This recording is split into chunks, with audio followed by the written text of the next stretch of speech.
In this episode of 12 O'Clock High, Richard Lummis and myself begin a two-part series on the life and times of Andrew Johnson. In part one, we take up his early years, his moving to Tennessee, his business career, and his political career up to his nomination as vice president for Abraham Lincoln's second term. Hello, this is Richard Lummis, and I'm here with Tom Fox for another episode of 12 O'Clock High, podcast about leadership.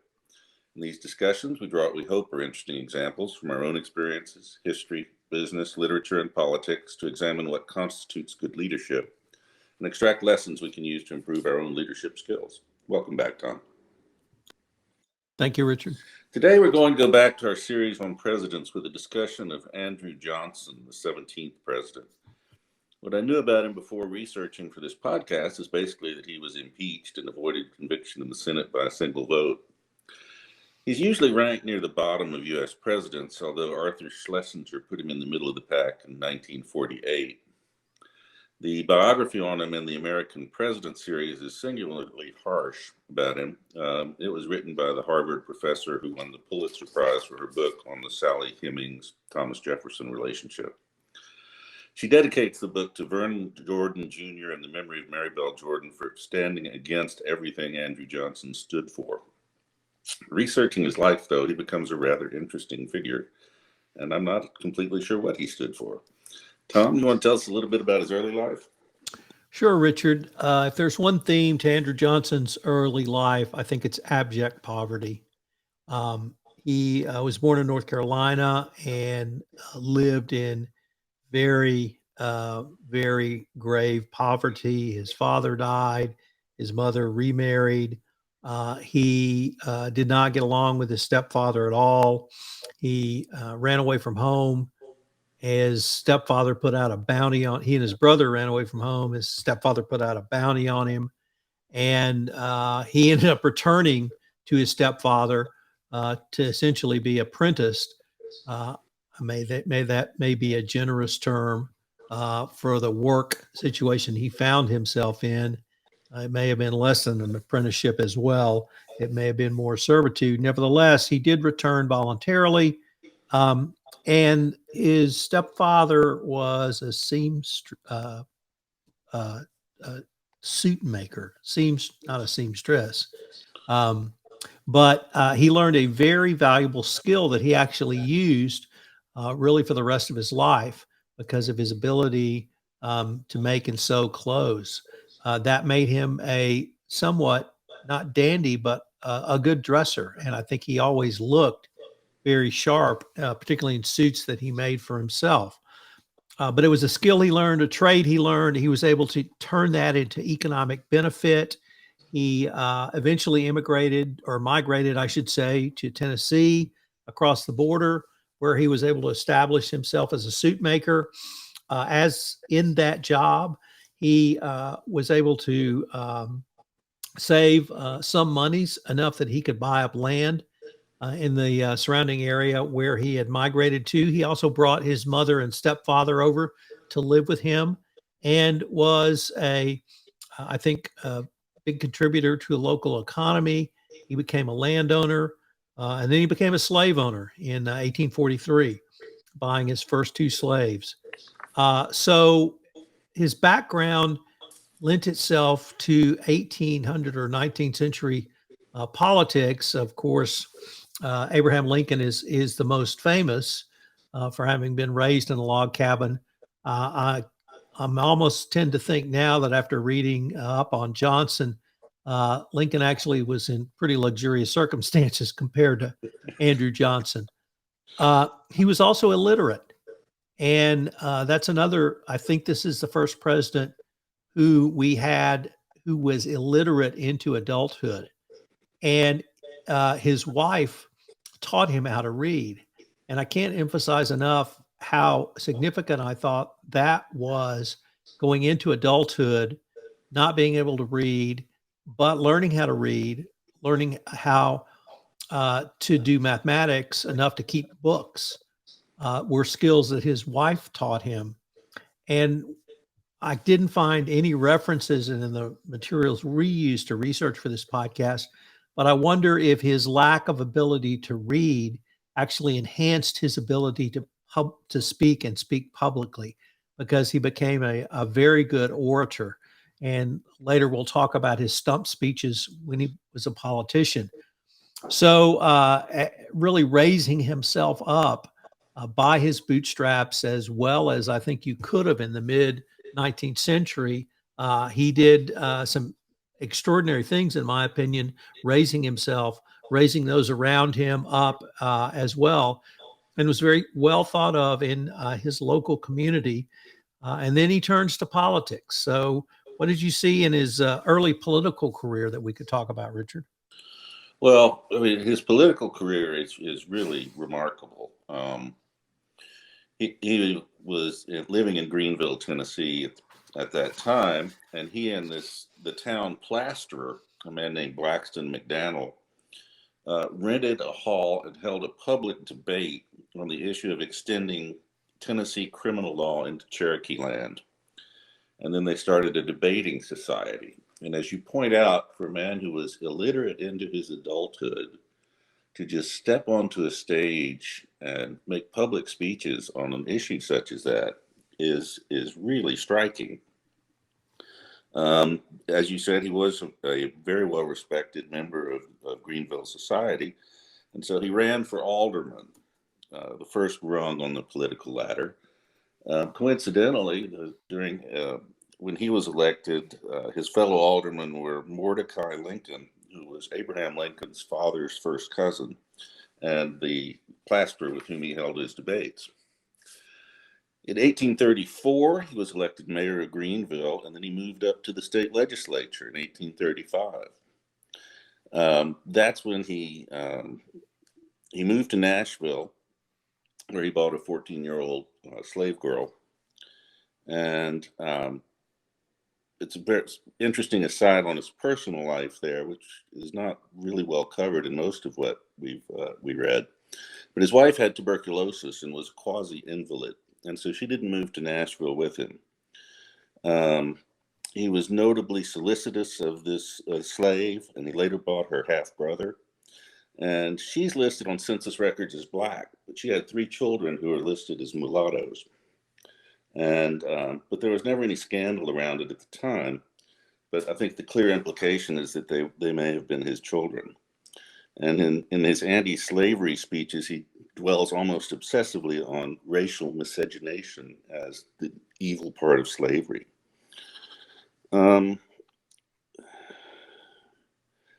His political philosophy was kind of protean, I guess. He really considered himself a Jacksonian. He had a great admiration for Andrew Jackson. He was technically a Whig for a while, but he opposed spending money on public works, especially on the expansion of railroads.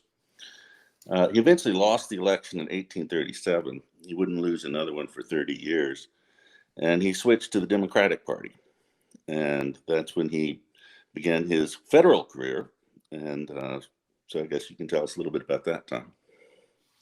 So this was perhaps the most interesting thing for me, Richard, was his federal political career. I think we haven't studied too many people in this podcast series, but lots of frontiersmen did step into the political realm at the local level and serve honorably and well. But he moved up from the state house to the U.S. House, and he served 4 terms in the U.S. House. And I found his some of his key ideas, or at least political philosophies, really interesting. He was, as you might suspect, very solicitous of the rights of the poor and advocated for less economically advantaged Americans, or at least white Americans, at that point in time. He was for limited government, not unusual for a Southerner at that time, states' rights focused, even to the point where being anti-tariff. And when I say anti-tariff, that was the U.S. government had no federal income tax at this time. So the income was largely derived through fees and tariffs, particularly on shipping, both internal to the United States and and then in interior rivers and other waterways. And he really was anti-tariff. It's not clear if he was anti-tariff because of the increased cost, whether it was the federal government running the tariffs, and he believed that the state government should run those. Nevertheless, he was clearly anti-tariff. But there were three other issues that I found literally extraordinary for Johnson to publicly advocate. And you have to recall, this is in the late 1840s. Number one, he advocated the abolishment of the Electoral College and direct election of presidents. Seems like to me, I've heard that recently. And I hate to say Andrew Johnson's a precursor to 2022 in any way, but that has apparently been a debate in American politics since time immemorial. And I guess one of the things that we have seen in this podcast series focusing on presidents has been there's almost nothing new in American politics. Something, whatever we're going through now, in large part, we've gone through before, and this is one of those examples. The second thing was he was for direct election of senators. This presaged 70 years later when an amendment to the Constitution allowed direct election of senators. So really interesting that he was at the forefront of this movement too. And then finally, perhaps the most fascinating, he wanted a 12-year limit on federally appointed judges. Once again, something that we have heard about recently. So he was, I guess you would call him a small government populist, if that term resonates in any way. But he really worked moderately well when he was in the House of Representatives. He did not seem to be ill thought of, although he didn't stand out in any way. But his political positions, I thought, were really interesting. Yeah, and one of the ones that comes up again and again was his support for the Homestead Act. And during his period in the House, he helped shepherd the act through the House, and it died in the Senate, which he later resurrected it, which I'm sure we'll get to. But that was very interesting in that it was a way to help, as you point out, poor whites at the time. But then his opposition to land reform and Reconstruction seems to go against that. So he's a very conflicted figure in a lot of ways. And I find it very difficult to get a handle on him. And I think one of the reasons for that is we have very few written documents from him. He struggled with writing his entire life, and he apparently was not terribly self-reflective. He was also not terribly religious, which was very odd for the time. But I just think it's very hard to get a handle on any consistent political philosophy with him. He was gerrymandered out of the House in 1853, and so he decided he'd double back and become governor of Tennessee, which he did. He did. And here, Richard, what I found the most interesting was Tennessee, like the state of Texas today, has a weak governor, but he used the position as a bully pulpit. And long before Teddy Roosevelt made that phrase a little bit more famous, but he spoke and he spoke and he spoke about issues that were important to him. And I won't say he cowed the legislature into supporting his positions, but he at least reached a stage where he was able to communicate what he wanted and get some of the things that were important to him done. He largely left the legislature to do the day-to-day running of the state, but he spoke, and he spoke very effectively at a time when the Whigs, the opposition party to his party, the Democrats, controlled the state legislature. Anything from the governorship that you saw interesting? Well, as we briefly discussed before recording this, the one thing that was fascinating was the amount of travel and public speaking he did throughout his career. And he literally crisscrossed the state making speeches to drum up support for his positions. And it turns out that the first book he ever owned was a book called The American Speaker.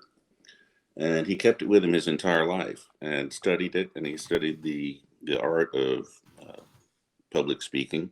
And he was apparently extremely effective at it. And although he was often very emotional about it. But anyway, yes, the weak executive was interesting. He was not beloved by his fellow Democrats, but he then tried to become Democratic presidential candidate in 1856. But at the convention, he lost out to Buchanan, which who knows if they'd been reversed, whether it would have worked out better for them both, because they both appear regularly on the list of our worst presidents. But then he also campaigned on behalf of other Democrats to drum up support. And so that's when the Democrats managed to take control of the Tennessee legislature for the first time in a while. And then he got himself appointed senator. And so his career there was interesting as well.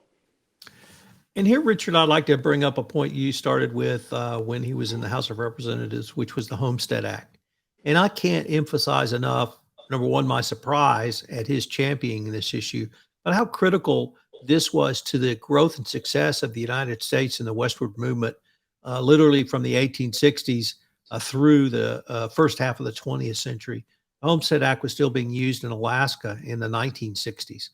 The Homestead Act gave citizens who would farm 160 acres the right to gain title to that land if they did farm it. Now, the land wasn't sitting there owned by no one because the American Indians were on that land, but leaving if settlers came and farmland, and this was the way that literally millions of Americans were able to finance a trip west and then become landowners in the West and become middle-class Americans at that point in time.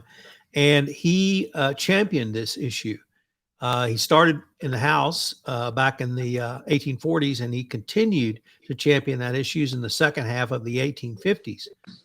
The southern states did not want the Homestead Act passed because they recognized that it would be small yeoman farmers, probably those who either couldn't or wouldn't be able to afford a slave, who would take that land and farm it and then gain title to it. So they were dead set against the Homestead Act. And unfortunately, Johnson was not able to ever push this through while he was in Congress. He had left Congress in the 1860s by the time it passed Congress, and it only passed because the southern states weren't there. But the Homestead Act was, I think, a key component of the growth of the United States in particularly in the second half of the 19th century. And as I've said now, I think 3 times, I was very surprised to see Andrew Johnson was one of the key components of that passage because of his work in the House and then his continued work in the Senate. And then, of course, it was passed after he had left the Senate. So if he had gone back to Tennessee and never reappeared on the national stage, I think people might think of him in a very different way because of his work on the Homestead Act. Now, I think that's an excellent point, but unfortunately for him, he remained on the national stage. And the election of 1860 was of course, a very seminal one in American history. The Democratic Convention split in two over the issue of secession and slavery.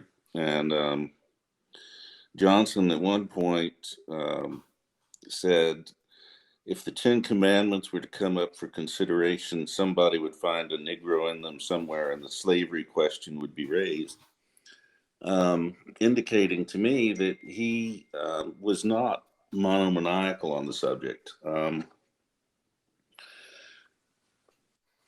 but he was, throughout his career, he was a virulent racist, but he was a pro-unionist, and he really attributed that to Andrew Jackson.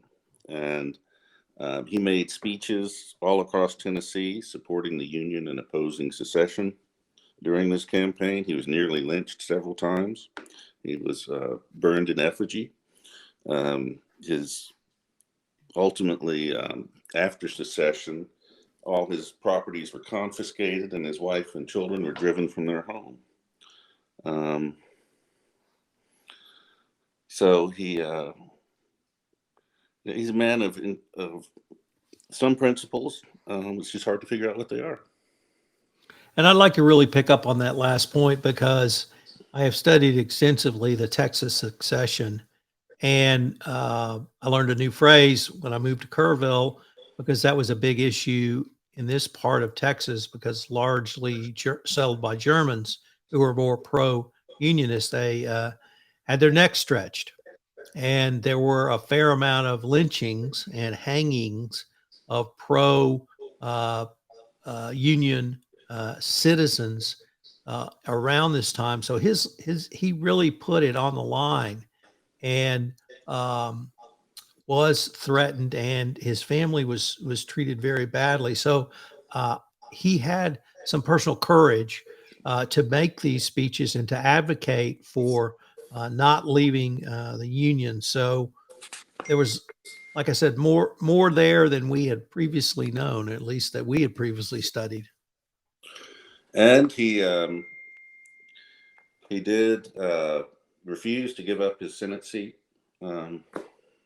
which we will get into in further detail on the second half of our podcast. But yeah, he really did. He put a great deal on the line to support the country, and again, he's a fairly conflicted individual in a lot of ways. But I think if you look at his career up to this point, he's an admirable man in many ways. Given his impoverished childhood, and then to learn to read and eventually write in his 20s, probably, and then to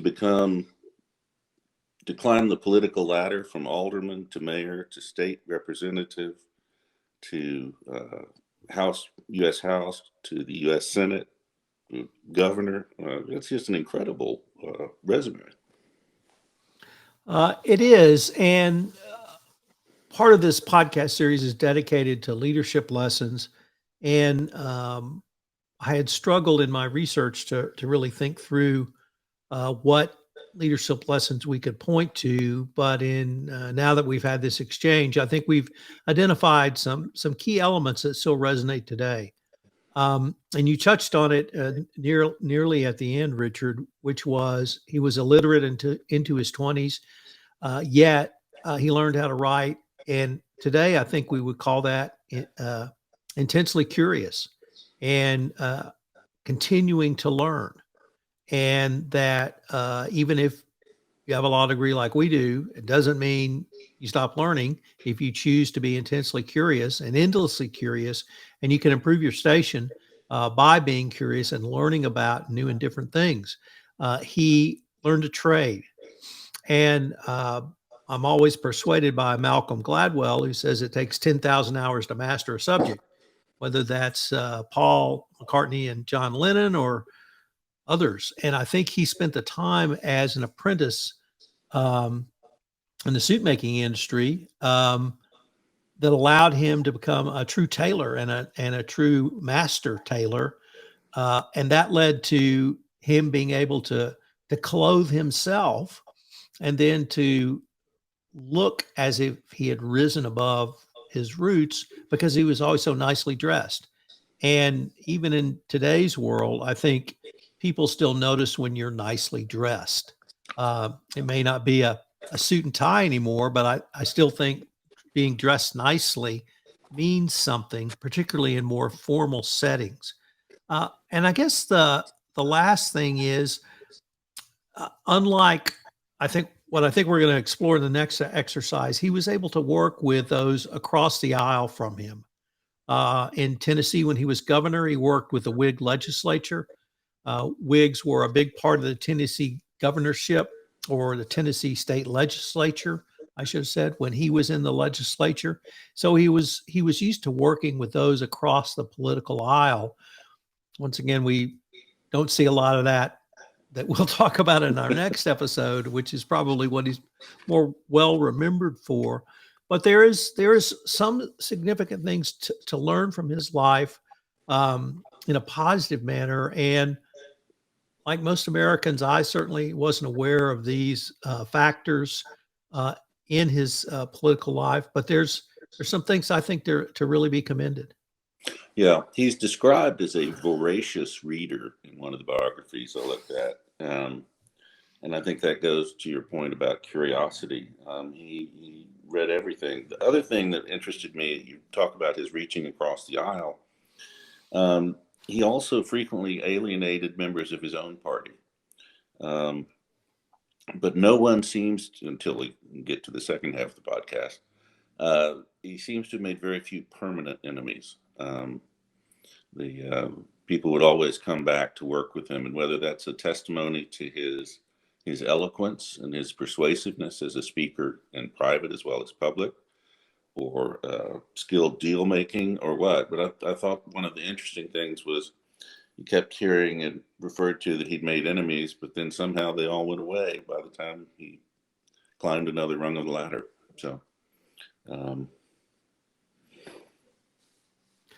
So a fair amount to commend. I think we began to see some of the traits that led to his downfall. One that I think I need to mention now was he had a fondness for the cider, and he never shied away from a cider. At this point, it didn't appear the cider had taken over for him. And then the other thing is whatever demons or fears or what he felt from being coming from the absolute lowest economic class of white Americans at that time, he seems to have overcome, and he seemed to be able to work with a wide variety of others. I think we see that change going forward. So, frankly, I can't wait to do part 2 of this, Richard. Let me end with a couple of the negative observations that go to leadership, which